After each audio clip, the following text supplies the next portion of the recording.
Bapak, Ibu, Saudara-saudara yang Tuhan Yesus kasihi, salam sejahtera buat kita semua. Senang sekali saya bisa bertemu kembali dengan Ibu Bapak Saudara sekalian dalam program Renungan Harian. Sebelum kita membaca dan merenungkan firman Tuhan, mari kita berdoa. Bapa di sorga, kami mengucap syukur kepadamu pada hari ini.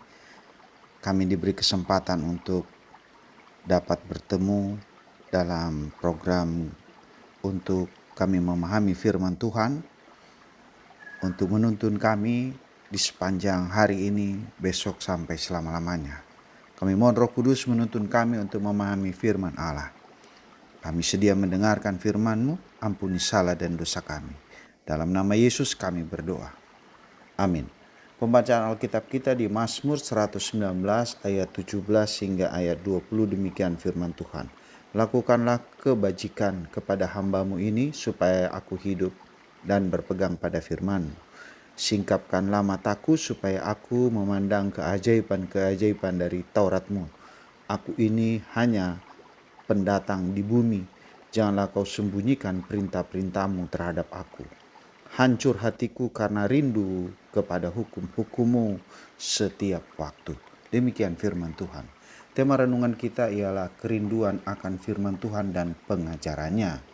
Saudara-saudara, Mazmur 119 ini terkenal dengan berkait firman yang difirmankan, yang termasuk ayat-ayat yang sangat panjang dan paling panjang di seluruh Alkitab. Mazmur 119 adalah nyanyian panjang tentang kasih yang mendalam kepada firman Tuhan.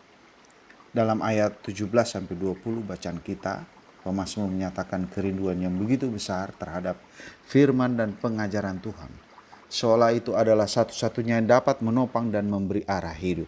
Perhatikan ayat 17. Ia mengakui bahwa hidup adalah anugerah Tuhan dan hidup itu harus dijalani dengan berpegang pada firman-Nya. Kerinduan pada firman bukan sekedar untuk pengetahuan tetapi untuk ketaatan. Perhatikan ayat 18, menjadi sebuah doa yang sangat relevan bagi kita. Bukalah mataku. Banyak orang membaca Alkitab setiap hari namun tidak melihat keajaiban di dalamnya. Ini mengingatkan bahwa memahami firman Tuhan bukan hanya soal kecerdasan, tetapi memerlukan pencerahan dari Tuhan sendiri yang dapat kita alami dari keajaiban firman Tuhan. Kemudian pemazmur mengakui bahwa ia adalah orang asing di bumi di ayat 19. Ia menyadari bahwa dunia ini bukan rumah sejatinya, sehingga ia membutuhkan petunjuk dan firman Tuhan agar tidak tersesat. Seperti seorang pengembara yang mencari arah, demikianlah jiwa kita seharusnya haus akan pengajaran Tuhan. Dan ayat 20 adalah puncak dari kerinduan itu. Ia mengatakan bahwa jiwanya hancur karena merindukan hukum-hukum Tuhan. Ini tidak hanya sekedar rindu biasa, melainkan kerinduan yang membara, yang menjadi kebutuhan rohani yang paling dalam. Apa yang kita bisa maknai dari ayat-ayat ini? Pertama, memiliki kerinduan sejati pada firman Tuhan bukan hanya karena kewajiban tetapi karena kebutuhan rohani.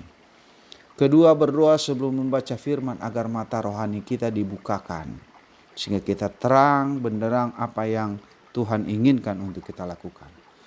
Ketiga, menyadari bahwa dalam dunia yang penuh kebingungan, firman Tuhan adalah satu-satunya penuntun yang pasti, ibarat kompas yang menunjukkan arah yang benar. Lalu yang keempat, menjadikan pengajaran Tuhan sebagai dasar hidup, bukan sebuah opini atau pendapat manusia atau tren dunia.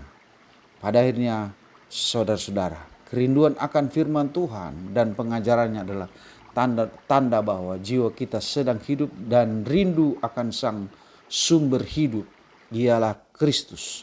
Marilah setiap hari kita membangun relasi yang lebih dalam dengan Tuhan melalui firman-Nya. Dan biarlah firman itu menjadi pelita bagi kaki kita dan terang bagi jalan kita. Mari kita berdoa. Terima kasih Tuhan, firman-Mu mengingatkan kami sebagai pedoman untuk kami jalani di sepanjang perjalanan hidup di dunia ini, yang bukan menjadi tempat tujuan kami. Oleh karena itu Tuhan, firman yang tiap hari kami dengar kiranya menjadi pedoman kami untuk memasuki hari-hari di dunia ini dan mengarahkan pada kami tentang jalan kebenaran dan hidup, ialah Yesus Kristus yang telah menjadi manusia, berfirman untuk kami mendapatkan petunjuk yang benar selama kami berada di muka bumi ini.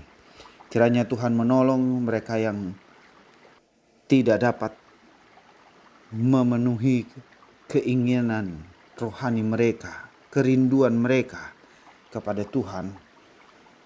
Karena itu kami mohon Tuhan menolong saudara kami, sesama kami yang belum memiliki keyakinan yang pasti tentang keselamatannya di dalam Yesus Kristus.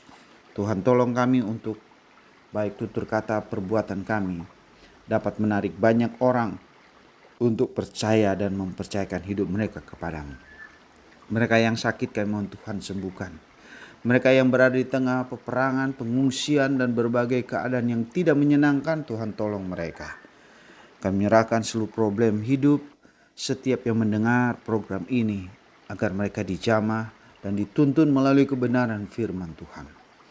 Inilah kami semua Bapa, kami menyerahkan hari ini, besok sampai selama-lamanya di dalam kuasa kasih Tuhan. Dalam nama Tuhan Yesus Kristus kami berdoa dan bersyukur kepadamu. Amin.